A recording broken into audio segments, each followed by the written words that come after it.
नमस्कार, morning prime time के super show 9 बज गए में आप सभी का स्वागत है। देश और दुनिया की बड़ी और जरूरी खबरों के साथ हाजिर हूं मैं राजीव ढोंडियाल। अगले 1 घंटे बने रहिए मेरे साथ। खबरें रफ्तार से होंगी, विस्तार से भी होंगी, लेकिन खबरों का सिलसिला शुरू करने से पहले नजर डालते हैं बुलेटिन की कुछ झलकियों पर। क्या चीन में फिर से हुआ है कोरोना का विस्फोट? महामारी विशेषज्ञ एरिक पिगल-डिंग के दावे से हड़कंप है। ज्ञानवापी विवाद में आज बड़ा दिन, 7 मामलों की एक साथ सुनवाई की अपील पर आज फैसले की उम्मीद है। सड़क पर गाड़ी का दरवाजा खोलते हुए सावधान, आपकी लापरवाही दूसरे पर भारी पड़ सकती है। गुजरात से सामने आई हैं हादसे की सनसनीखेज तस्वीरें।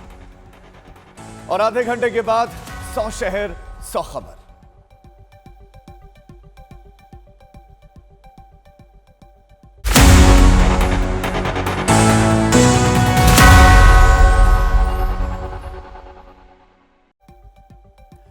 तो बुलेटिन की शुरुआत करते हैं। दिल्ली एनसीआर में घना कोहरा छाया हुआ है और कोहरे की चपेट में दिल्ली एनसीआर पूरी तरह नजर आ रहा है।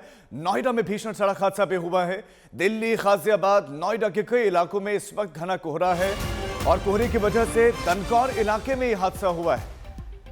घना कोहरा है और यह कोहरा हादसे का सबब भी बन रहा है। गौतम बुद्ध नगर के दनकौर में हादसा हुआ है। यहां पर एक बस कंटेनर से जा टकराए। हादसे में एक यात्री की मौत हो गई है। लगभग 10 लोग जख्मी बताए जा रहे हैं और बस में उस वक्त 60 लोग सवार थे जिस वक्त ये बस कंटेनर से जा टकराए। हादसे का कारण शुरुआती तौर पर अभी कोहरा बताया जा रहा है कि कोहरे की वजह से हादसा हुआ। दनकौर में एक व्यक्ति की इस हादसे में मौत हो गई है। दिल्ली और एनसीआर में इस वक्त कोहरे की परत है। विजिबिलिटी, दृश्यता बहुत कम है और जब दृश्यता कम होती है, विजिबिलिटी कम होती है तो ये हादसों का कारण बनती है। और घटना स्थल की तस्वीरें कुछ हम आपको दिखा रहे हैं। घटना घटित होने के बाद एम्बुलेंस मौके पर पहुंची, घायलों को तुरंत अस्पताल ले जाया गया है, लेकिन एक व्यक्ति को नहीं बचाया जा सका है। एक ये बस थी जो कंटेनर से जा टकराए। जिस वक्त हादसा हुआ, जिस वक्त ये बस टकराई, उस वक्त उस बस में 60 लोग सवार थे और उसके बाद से राहत बचाव का कार्य तेज हुआ कि जो घायल हैं उनको तत्काल अस्पताल में पहुंचाया जाए। कोहरे और शीतलहर से तो लोग परेशान हैं ही, लेकिन साथ ही साथ ये हादसों को भी निमंत्रण दे रहा है। इसकी वजह से हादसे भी हो रहे हैं। मौसम विभाग ने दिल्ली, पंजाब, हरियाणा और पश्चिमी यूपी के लिए कोहरे का रेड अलर्ट जारी किया है। जी हां, रेड अलर्ट जारी हुआ है। दिल्ली, पंजाब, पश्चिमी उत्तर प्रदेश, हरियाणा, ये इन पर कोहरे का संकट है और इन 4 राज्यों में आज और कल के लिए रेड अलर्ट है, जबकि उसके अगले 2 दिनों के लिए ऑरेंज अलर्ट रहेगा। यानी कि आज और कल थोड़ी सी परेशानियां बढ़ सकती हैं। गुरुवार और शुक्रवार को 4 राज्यों में ऑरेंज अलर्ट है, लेकिन आज और कल के लिए रेड अलर्ट है। सुबह पंजाब के बठिंडा में विजिबिलिटी 0 रही, यानी कि बेहद नजदीक में खड़े किसी व्यक्ति को या किसी भी चीज को देख पाना बड़ा मुश्किल हो गया था। विजिबिलिटी बहुत कम थी और यही स्थिति दिल्ली एनसीआर में भी है कि विजिबिलिटी तुलनात्मक कम है। दिल्ली, पश्चिमी यूपी, पंजाब और इन तमाम राज्यों के लिए यह अलर्ट जारी किया गया है। रेड अलर्ट है 2 दिनों के लिए और उसके बाद ऑरेंज अलर्ट है। ये 6 तस्वीरें आपके सामने। देश की राजधानी दिल्ली, मेरठ में आप देखेंगे कि विजिबिलिटी बहुत कम है। सड़कों पर दूर से आ रहा वाहन नजर नहीं आ रहा, जब वो नजदीक आ रहा है, लाइट जली तब वो नजर आ रहा है। वहीं कानपुर की तस्वीरें आप देख रहे हैं। फिरोजाबाद, अलीगढ़ और फरीदकोट में भी यही स्थिति है।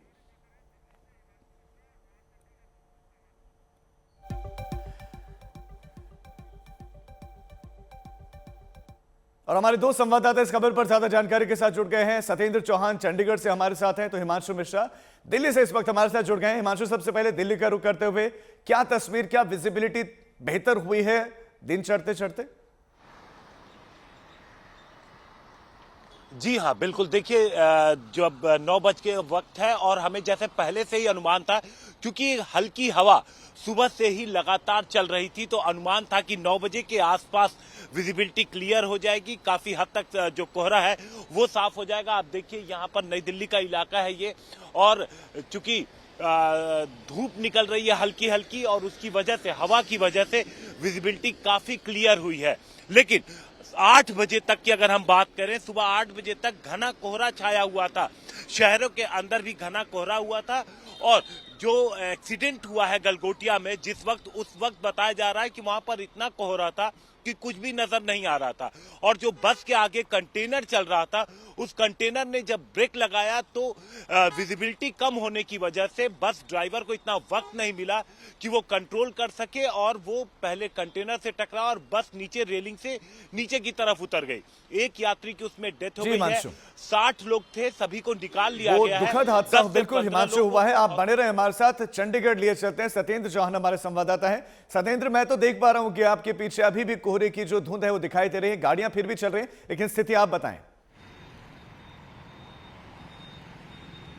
देखिए राजीव, तस्वीरें भी दिखाता हूं और सबसे इंपॉर्टेंट बात यह है कि बीते 24 घंटों में 12 लोगों की मौत हुई है, जिसमें 3 बच्चे शामिल हैं। 38 लोग गंभीर रूप से घायल हुए हैं और उत्तर भारत में 50 से ज्यादा ट्रेनें कोहरे की वजह से प्रभावित हुई हैं।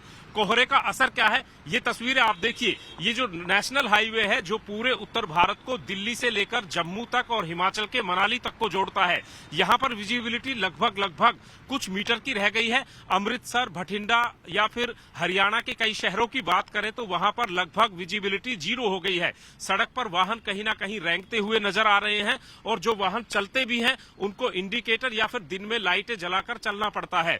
कुल मिलाकर मौसम विभाग की अगर बात करें तो मौसम विभाग ने अभी जो हरियाणा, पंजाब समेत पूरे उत्तर भारत में 2 दिन का रेड अलर्ट जारी किया है, लेकिन मौसम विभाग का ये कहना है कि अगले 5 दिन तक कोहरे के लिहाज से सावधानी बरतें, सड़क पर सुरक्षित चलें, क्योंकि 5 दिन तक ये कोहरा कम होने वाला नहीं है।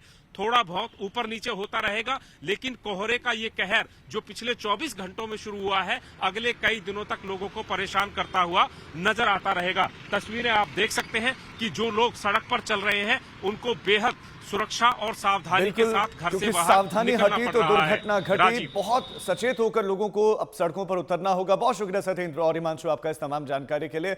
और अब बुलेटिन के इस हिस्से में दूसरे ब्रेकिंग न्यूज जो जम्मू कश्मीर से आ रहे हैं। जम्मू कश्मीर के शोपियां में लश्कर ए तैयबा के 3 आतंकवादियों को सुरक्षा बलों ने मार गिराया है। एक बहुत बड़ी कामयाबी, शोपियां में 3 आतंकवादियों को सुरक्षा बलों ने ढेर कर दिया है। जानकारी के मुताबिक मारे गए आतंकवादियों में जो है 2 की पहचान भी हो गई, 2 का पता चल भी गया। एक का नाम लतीफ लोन था जो कि शोपियां का ही रहने वाला है। लतीफ लोन कश्मीरी पंडित पूर्ण कृष्ण भट्ट की हत्या में शामिल था।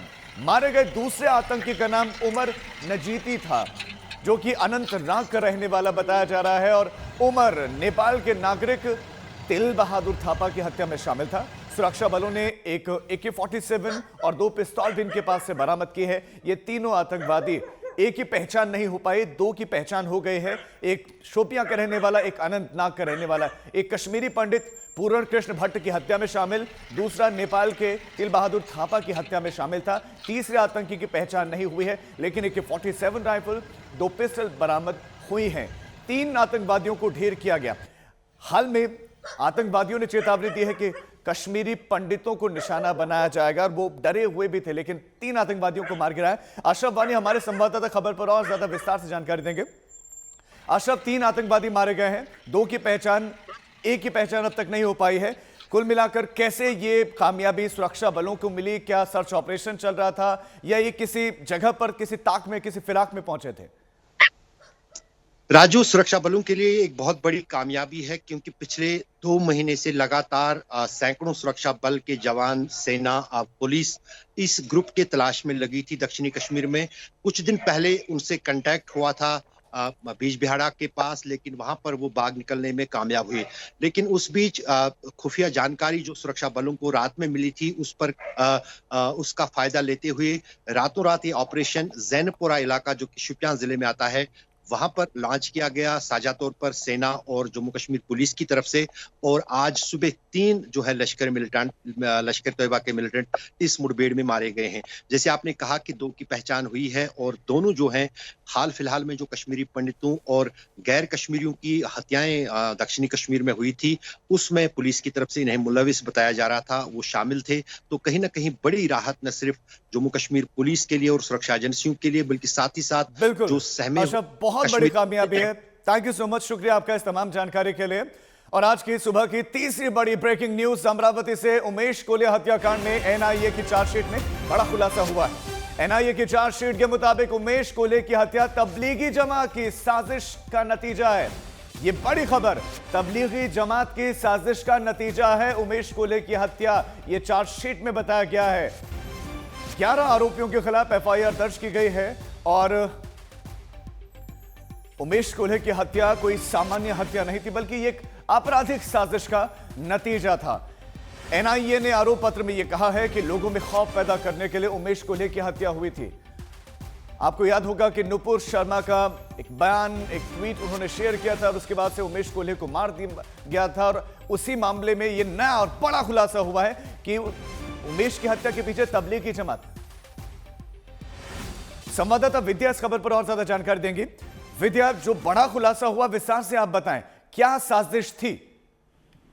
जी देखिए, एनआईए ने जब ये लोगों को अरेस्ट करके रिमांड पे लेके आई थी तो बार बार इनके जो वकील थे, अली काशिफ कह लीजिए या फिर शरीफ शेख कह लीजिए, उनका यही कहना था बार बार कि ये एक आम हत्या है, इसको न तो एनआईए को इन्वेस्टिगेट करने दिया जाना चाहिए था, न ही इस पूरे मामले में यूएपीए यानी कि अनलॉफुल एक्टिविटीज प्रिवेंशन एक्ट, जो एक स्ट्रिंजेंट एक्ट माना जाता है, उसको लगाना चाहिए था। इन बातों के तहत जो एनआईए है जिन्होंने चार्जशीट फाइल की है, उनका यही कहना है कि ये कोई आम मर्डर नहीं है। ये पूरे हत्याकांड के पीछे एक बड़ी सोची समझी साजिश थी, टेरराइज करने की लोगों की कोशिश की गई थी। इसका इम्पैक्ट ये हुआ था कि कई जगहों पे राइट्स हुए थे। इसकी वजह से यही हुआ था कि बहुत सारे लोगों ने अपने घरों से निकलना बंद कर दिया। मतलब बहुत सारे तमाम इम्पैक्ट हुआ था इसका। उन्होंने ये बताने की कोशिश की है अपने चार्जशीट में। इसके अलावा उन्होंने यही कहा है कि ये सब के सब जो है वो तबलीगी जमात से जुड़े हुए थे और पूरे जो मास्टरमाइंड है उनके वो तो तबलीगी जमात का एक अहम सदस्य भी था।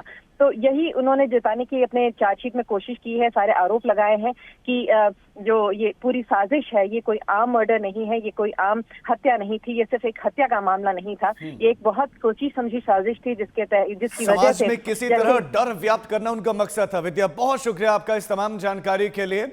और अब राजनीतिक खबरों की तरफ लौटते हैं। स्मृति ईरानी पर अजय राय के बयान पर कांग्रेस घिर गई है।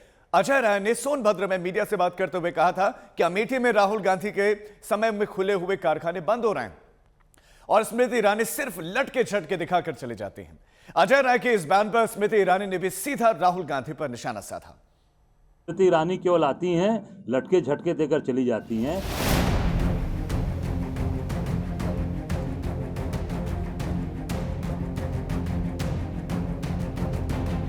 स्मृति ईरानी केवल आती हैं, लटके झटके देकर चली जाती हैं।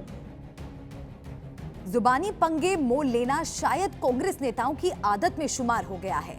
इस फहरिस्त में नया नाम जुड़ गया है वाराणसी के कांग्रेसी नेता अजय राय का। वही अजय राय जो वाराणसी में संसदीय सीट से पीएम मोदी के खिलाफ चुनाव लड़ चुके हैं। इस बार उन्होंने अमेठी पर गांधी परिवार की दावेदारी जताते हुए वो कह दिया जिस पर जुबानी जंग तय है। स्मृति ईरानी केवल आती हैं, लटके झटके देकर चली जाती हैं। वो निश्चित तौर से गांधी परिवार की सीट है और रहेगी। राहुल गांधी निश्चित तौर से 2024 में वहां की कार्यकर्ताओं की मांग है। हम सब लोग ये निश्चित तौर से डिमांड करेंगे कि वो वहां पे चुनाव 24 में आके लड़े। अजय राय के लटके झटके वाले बयान पर स्मृति ईरानी ने भी सीधा पलटवार किया। ट्वीट के जरिए उन्होंने सीधा राहुल गांधी पर निशाना साधा। स्मृति ईरानी ने ट्वीट किया, सुना है राहुल गांधी जी, आपने अपने किसी प्रांतीय नेता से अभद्र तरीके से 2024 में अमेठी से लड़ने की घोषणा करवाई है, तो क्या आपका अमेठी से लड़ना पक्का समझूं? दूसरी सीट पर तो नहीं भागेंगे, डरेंगे तो नहीं? इस प्रकार की बयानबाजी लोकतंत्र में अच्छी नहीं है। जनता ने आशीर्वाद दिया है। लोकतंत्र में चुने हुए व्यक्ति के खिलाफ इस प्रकार की बयानबाजी करना बहुत ही निंदनीय है। स्मृति ईरानी जी पार्टी की बड़ी नेता हैं और समाज में उनकी बड़ी स्वीकार्यता है। देखिए, वो लोग उलझुल बात करने के अलावा और कुछ कर नहीं सकते हैं। अब उनको इन सब बातों में पढ़ के अपना और भी खराब नहीं करना चाहिए, क्योंकि ऐसा नहीं है कि जनता ने उनको मौका नहीं दिया था, उनको अवसर तो दिया था पर कर नहीं पाए। तो अब जो सरकार अच्छा कर रही है उसके साथ जनता का समर्थन है, उसका उनको सम्मान करना चाहिए। इस तरह की बातें नहीं करनी चाहिए। कहते हैं तोल मोल के बोल, लेकिन सार्वजनिक जीवन में रहने वाले अजय राय ये मंत्र भूल गए और चौतरफा निशाने पर आ गए। लगता है कि स्मृति ईरानी एक फील्ड में एक्ट्रेस तो रही है, लेकिन आज पॉलिटिक्स में उनका बहुत ही अच्छा नाम है। अमेठी में उन्होंने राहुल गांधी को हराया है और वहाँ जाकर वो मतलब अपना काम करती है, गलत काम होगी तो अपनी भूमिका रखती है, तो लटकी छटकी उनके लिए बात करना अच्छी बात नहीं है। ये महिलाओं का बहुत बड़ा अपमान है और इसी तरह की भूमिका रखने वाले लोगों का हम विरोध करते हैं। स्मृति ईरानी जी एक मंत्री हैं, कैबिनेट मिनिस्टर हैं, सांसद हैं, महिला हैं। हो सकता है उनकी ज़बान से स्लिप हो गया हो, स्लिप ऑफ टंग हो, ये सीरियसली नहीं कहा होगा उन्होंने, मैं उन्हें जानता हूँ, लेकिन अगर सीरियसली कहा है तो हम इसमें उनके साथ नहीं हैं। अब आइए लौटते हैं अजय राय के विवादित बयान पर। अजय राय ने आरोप लगाया है कि जब से स्मृति ईरानी अमेठी की सांसद बनी है, वहां विकास कार्य ठप पड़े हैं। अमेठी का जितना भी विकास हुआ वो गांधी परिवार की देन है। भाई वो गांधी परिवार की सीट है, वहाँ से राहुल जी कई बार रहे, राजीव जी थे, संजय गांधी, सारे परिवार के लोग वहाँ से रहे। हम जिस तरीके से सेवा की, अब जितने कल कारखाने आप देख लीजिए, चाहे वो भेल का कारखाना हो, चाहे डेल का कारखाना, जो भी चीज़ें, जितनी भी फैक्ट्रियाँ लगी हैं, सारी फैक्ट्रियाँ आज बंदी के कगार। जगदीशपुर का पूरा इंडस्ट्री एरिया लगी है, लगभग जहाँ लोगों ने वहाँ बताया कि आधे से ज़्यादा कल कारखाने बंद पड़े। राय यही नहीं रुके, बनारस से 2 बार हारने के बाद भी उन्होंने 2024 में पीएम मोदी को हराने का ओपन चैलेंज दे दिया। अब हम लोग तो मोदी को 2024 में बनारस में हराएंगे, ये हम चैलेंज करते हैं योगी को और स्मृति ईरानी को। हमारा चैलेंज स्वीकार करें। जिस तरह से आप चैलेंज दे रहे हैं, तो क्या सही में बनारस सीट आप जीत? आप देख लीजिए, उठाकर परिणाम देख लीजिए। मोदी जी जब 2014 लड़े थे तो उस समय मैं वहाँ पे 76,000 पाया था, 76,000। जब प्रधानमंत्री बन के लड़े 1,54,000 वोट में पाया। तो आप देखिएगा 2024 में परिणाम आपके सामने रहेगा। प्रत्याशी कौन होगा? प्रियंका गांधी? कहाँ पे? बनारस में। अरे जो चैलेंज दे रहा है वो प्रत्याशी रहेगा। एक के बाद एक हार, लेकिन अजय राय का हौसला नहीं टूटा है। पर हौसले में जरूरी है कि शब्दों का सही चुनाव हो। स्मृति ईरानी को लेकर उनका बयान न सिर्फ उनकी बल्कि कांग्रेस की मुसीबत भी बढ़ाएगा। आज तक ब्यूरो। हमारे संवाददाता हिमांशु मिश्रा इस खबर पर ज्यादा जानकारी के साथ जुड़ गए। हिमांशु, बयान अजय राय ने दिया, लेकिन बीजेपी स्मृति ईरानी घेर राहुल गांधी को रही है। देखिए, बिल्कुल अजय राय ने जो बयान दिया है और उसको लेकर स्मृति ईरानी ने सीधा टारगेट जो है, और ये भी कहा कि देखिए, एक प्रांतीय नेता है आपकी पार्टी के, उन्होंने कहा है कि आप अमेठी से चुनाव लड़ेंगे, आप लड़िए लेकिन भाग मत जाइएगा दूसरी सीट पर। तो कहीं ना कहीं सीधा निशाना जो है वो राहुल गांधी पे है। अजय राय ने जिस तरीके का बयान दिया, कांग्रेस भी उससे किनारा करते हुए नजर आ रही है, लेकिन एक तरीके से भारतीय जनता पार्टी को लगातार जो मौके हैं वो भारतीय जनता पार्टी इसको भुनाने में रहती है कि राहुल गांधी के ऊपर किस तरीके से टारगेट किया जाए। और स्मृति ईरानी ने तो सीधा राहुल गांधी को ही टारगेट किया है, क्योंकि स्मृति ईरानी ये बहुत अच्छी तरीके से जानती हैं कि कांग्रेस के अंदर अगर आपको किसी को निशाने पे अगर लेकर आप अपनी राजनीति को करेंगे तो ज्यादा अच्छा रहेगा राहुल गांधी को लेकर। और स्मृति ईरानी ने 2014 में चुनाव हारने के बाद 2019 के लोकसभा चुनाव में राहुल गांधी को चुनाव भी हराया, और इस बात को स्मृति ईरानी ने कोट भी कर दिया। आपने अगर आप देखेंगे ट्वीट में, तो उन्होंने कहा आप भाग मत जाइएगा अपनी हार को देखते हुए। तो कहीं ना कहीं जिस तरीके से राहुल गांधी अमेठी के साथ साथ हिमांशु, इस वक्त स्मृति ईरानी प्रेस कॉन्फ्रेंस कर रहे हैं, सीधा प्रेस कॉन्फ्रेंस में ले चलते हैं। वो परचम स्वतंत्र भारत में लहराएगा। अमृत काल की ये अमृत जेनरेशन किस बुलंद नींव पर 100 वर्ष आजादी के मनाएगा, आज उसी बुलंद नींव के कुछ उदाहरण आपके सम्मुख प्रस्तुत करना चाहती हूं। भारत विश्व में 3rd लार्जेस्ट इकोसिस्टम रखता है स्टार्टअप का। 650 से ज्यादा जिलों में 80,000 से ज्यादा स्टार्टअप्स, 100 से ज्यादा यूनिकॉर्न्स, जिनकी टोटल वैल्यू $330 बिलियन से भी ज्यादा है। ये इस बात का संकेत है कि हिंदुस्तान की युवा पीढ़ी एंटरप्रेन्योरशिप की दुनिया में हिंदुस्तान का परचम कैसे लहरा रहा है। एक कुशल राष्ट्र की रचना के लिए, एक समृद्ध राष्ट्र की रचना के लिए युवा पीढ़ी के कौशल का विकास हो, यही नरेंद्र मोदी सरकार का संकल्प है। 1 करोड़ से भी ज्यादा स्किल्ड, कौशल युक्त युवा पीढ़ी, ये ही अमृत जनरेशन है जो हिंदुस्तान के 100 साल की आज़ादी के पूर्ण होने पर आगामी पीढ़ियों के लिए मार्ग प्रशस्त करेगा। ये भी कहना उचित है कि शिक्षा ही वो अस्त्र है जो एक निर्भीक हिंदुस्तानी को इतना सामर्थ्य देता है कि वो न सिर्फ अपने और अपनों का बल्कि समाज कल्याण में भी अपनी ओर से सहयोग दे सके, भविष्य को उज्जवल कर सके। आज उस युवा पीढ़ी के शैक्षिक अधिकारों के दृष्टिकोण से भारत सरकार द्वारा संचालित नई शिक्षा नीति अपने आप में इस बात का प्रमाण है कि विविध भारतीय भाषाओं में हमारे देश का गौरव हमारे नौजवान पीढ़ी को, चाहे वो जेंडर इंक्लूजन फंड हो, चाहे वो साइंस और टेक्नोलॉजी हो, चाहे वो मेडिकल एजुकेशन हो, चाहे 7 से ज़्यादा IIT IIMs का स्थापना हो, अथवा मेडिकल कॉलेजेस की संख्या का बढ़कर 22 हो जाना हो, ये इस बात का संकेत है कि भारत सरकार, मोदी सरकार अमृत जनरेशन के शैक्षिक अधिकारों के संरक्षण के लिए, वृद्धि के लिए किस तरह से समर्पित है। हाल ही में पूरे देश ने देखा कैसे हमारी महिला हॉकी टीम ने राष्ट्र का एक बार फिर गौरव बढ़ाया। प्रधानमंत्री नरेंद्र भाई मोदी ने देश भर में 1000 से ज़्यादा खेलो इंडिया सेंटर्स की स्थापना के माध्यम से स्पोर्ट्स के इस कौशल को आगे बढ़ाने में अभूतपूर्व योगदान दिया है।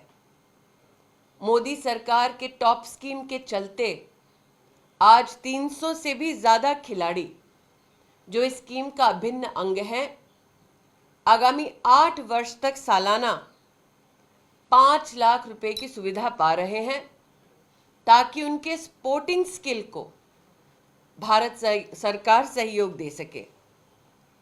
इसी सहयोग के चलते आप सब ने देखा भारत का ओलंपिक्स में प्रदर्शन, जब हिंदुस्तान के इतिहास का पहला गोल्ड मेडल एथलेटिक्स में हिंदुस्तान ने प्राप्त किया।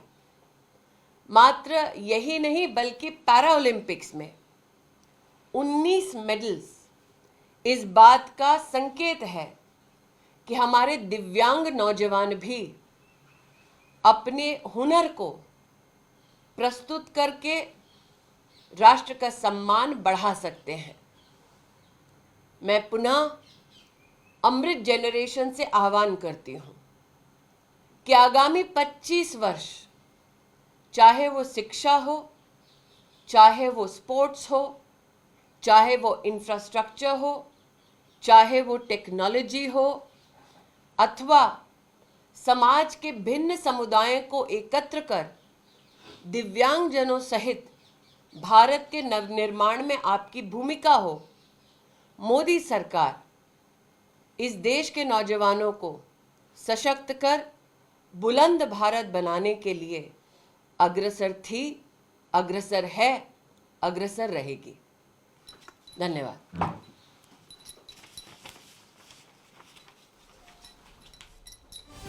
केंद्रीय मंत्री स्मृति ईरानी की प्रेस कॉन्फ्रेंस। दीदी को दे देंगे। हाँ,